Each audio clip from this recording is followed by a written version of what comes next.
12 life hacks that can help you survive. In an emergency situation, the first thing that comes to mind is the advice of your friends or your family. However, sometimes even the most well-known and popular recommendations turn out to be wrong and harmful. Did you know applying ice to a bruise is not the best idea? And lifting up an unconscious person might lead to severe consequences. Here are the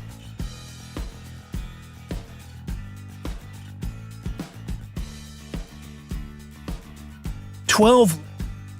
Dealing with a foreign object in the eye. First things first, if there's something in your eye like a piece of glass, don't do anything yourself. Have someone drive you to the hospital. If the object is just an eyelash, then don't forget to wash your hands before you do anything. Try to locate the eyelash by looking in a mirror. Blink to make your tears wash the eyelash out. Once the object is in the corner of your eye, take a wet piece of cloth and use it to remove the eyelash. Number 11. Applying ointments to a wound. Ointments contain unwanted moisture, which is a great environment for bacteria to reproduce more quickly. The best thing you can do is clean the wound in cool water with soap and put a dry bandage on it.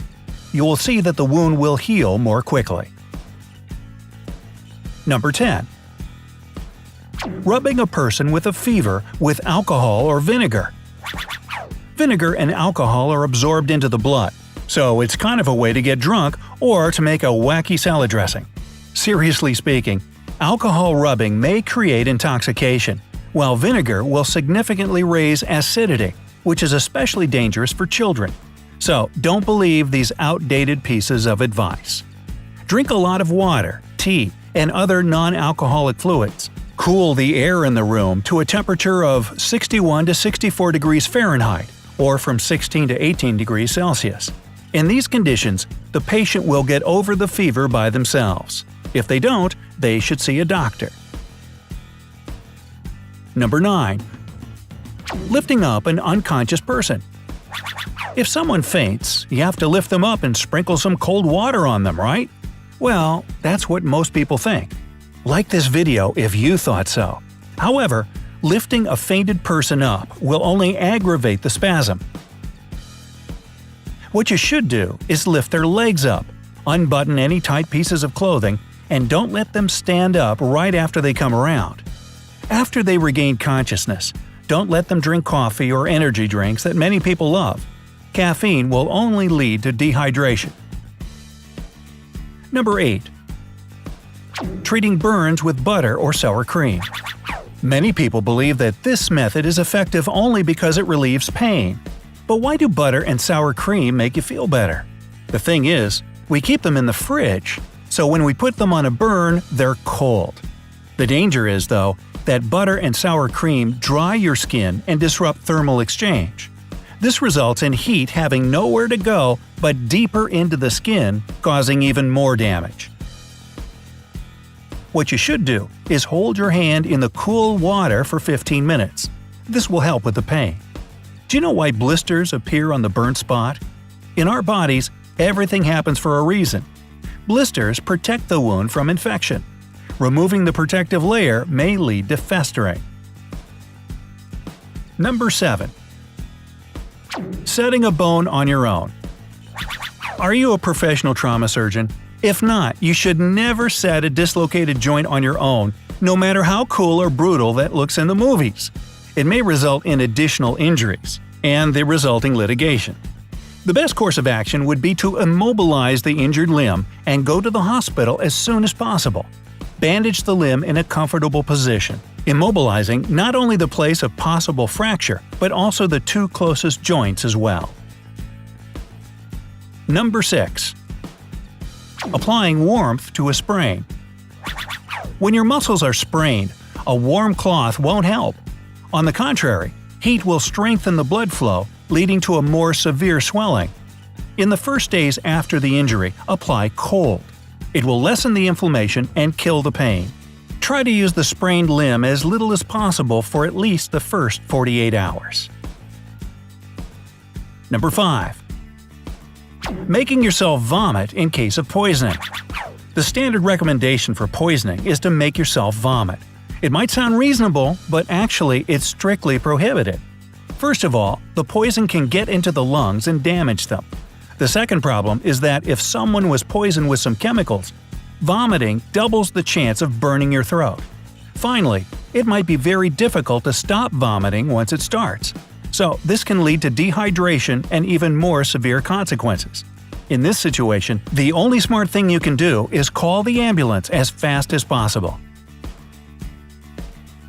Number 4. Rescuing a drowning person. There's only one obstacle on your way to rescue a drowning person: not being able to swim. If you are, though, nothing can stop you from saving that person's life. Remember to approach them from behind so they don't see you coming, otherwise the person may hinder you or drag you down in their panic. After you've approached the person, grab them under the armpits or by the chin and move to the shore, keeping their head at your belly. Number 3. Pulling out objects from wounds. Now, you can pull a splinter from a finger or a small glass shard from your hand, but you must never try to pull out objects from serious wounds. Even doctors keep them in place until the patient is in surgery. The thing is, while the object is inside the wound, it doesn't let the bleeding start. So, until you are under professional supervision, don't do anything, not even touch the object. The only thing you can do is put some alcohol on the wound, but you must be ready for the wound to hurt very much. Ah! Whoa, that's a splinter. No matter how scary a knife in a leg looks like, don't try to be a hero and just go to the hospital. Number 2. Applying ice to a bruise. There is nothing actually wrong with treating a bruise with ice, but most people do it wrong. You shouldn't apply ice directly to the skin if you don't want to get a cold burn. Instead, put a cloth between your skin and a pack of ice. However, even using a cloth doesn't mean there is no risk of being burnt. That's why you should put ice for a maximum of 20 minutes at a time and then take a 90-minute break. If for some reason you don't have a cloth you can use, don't use ice at all. Believe us, you'd prefer to have a bruise rather than a cold burn. Another thing you should know is that there is no point in using ice 48 hours after the injury. And number 1. Using stitches to close cuts. It's not wrong to use stitches. In most cases, it's the only way to close a wound. But putting stitches is a long and painful procedure which requires removing the stitches after the wound heals. So, in some cases, a less brutal thing might work. Skin glue. Skin glue is very quick and virtually painless. Wash the wound with cold water before using glue. Then, stop the bleeding by pressing the wound. Close the edges of the wound and put skin glue along it. However, if you see that the wound is too big, don't take the risk and go to the hospital for professional help.